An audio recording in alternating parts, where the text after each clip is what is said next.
ಜಾತಿ ಗಣತಿ ಬಗ್ಗೆ ಜನರಿಗೆ ಅಪನಂಬಿಕೆ ಇದೆ. ಸುಮಾರು ಜನ ಇದರ ಬಗ್ಗೆ ವಿರೋಧ ವ್ಯಕ್ತಪಡಿಸಿದ್ದಾರೆ ಅಂತ ಚಿಕ್ಕಬಳ್ಳಾಪುರದಲ್ಲಿ ಶಾಸಕ ಸುಬ್ಬಾರೆಡ್ಡಿ ಹೇಳಿದ್ದಾರೆ. ಜಾತಿ ಗಣತಿಯನ್ನ ಇನ್ನೂ 3 ತಿಂಗಳು ಕಾದು ಪರಿಶೀಲನೆ ಮಾಡಬೇಕಾಗಿತ್ತು.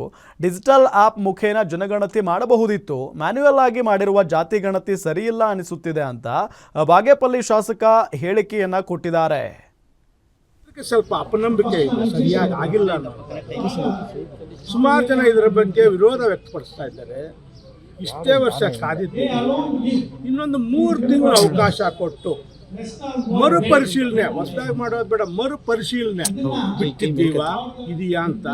ಈಗ ಹಾಗಾದ್ರೆ ಮ್ಯಾನ್ಯುಯಲ್ ಮಾಡಿದ್ರು ಸೀಟ್ ತಂದು, ಈಗೆಲ್ಲ ಆ್ಯಪ್ ಬಂದಿದೆ, ಈಗ ಮೊಬೈಲಲ್ಲಿ ಆ್ಯಪ್ ಬಂದಿದೆ. ಆ ಆ್ಯಪ್ನು ತಗೊಂಡ್ಬಿಟ್ಟು ಮನೆಗೆ ಹೋಗಿ ಹೆಂಗೆ ಈ ಬೆಲೆ ಪರಿಹಾರಕ್ಕೆಲ್ಲ ನಾವು ಮಾಡ್ತೀವಿ ಆ ಥರ ಮನೆ ಹತ್ರ ಹೋಗಿ ಆ್ಯಪ್ ಆನ್ ಮಾಡೋಕ್ಕೆ ಕರೆಕ್ಟಾಗಿ ಅದು ನಿಖರವಾದಂಥ ಮಾಹಿತಿ ಕೊಡುತ್ತೆ. ಆ ಥರ ಮಾಡೋದು ಒಳ್ಳೆಯದು ಅಂತ ನಮ್ಮ ಅಭಿಪ್ರಾಯ ವ್ಯಕ್ತಪಡಿಸಿದ್ದೀವಪ್ಪ. ನೋಡೋಣ. ನನ್ನ ವೈಯಕ್ತಿಕವಾಗಿ ನಾನು ಹೇಳ್ತೀನಿ, 3 ತಿಂಗಳಲ್ಲಿ ಇನ್ನೇನು ಆಗೋದಿಲ್ಲ. ಒಂದು ಸಲ ಸರಿಯಾಗಿ ಆಗಿದೆಯಾ ಆಗಿಲ್ಲ ತಿಳ್ಕೊಳ್ಳೋದು ತಪ್ಪಿಲ್ಲ, ಆಗಲಿ ಅನ್ನೋದು ನನ್ನ ಆಶೆ. ಈಗ ನಾವು ಅದನ್ನು ಪಬ್ಲಿಷ್ ಮಾಡಕ್ಕೆ ಹೊರಟಿದ್ದೀವಿ. ನಾವು ಕೇಳ್ತಾ ಇದ್ದ 10 ವರ್ಷ ಆಗಿದೆ. ಜನರಿಗೆ ಸ್ವಲ್ಪ ಅಪನಂಬಿಕೆ ಇದೆ, ಸರಿಯಾಗಿ ಆಗಿಲ್ಲ ಅನ್ನೋದು. ಸುಮಾರು ಜನ ಇದರ ಬಗ್ಗೆ ವಿರೋಧ ವ್ಯಕ್ತಪಡಿಸ್ತಾ ಇದ್ದಾರೆ.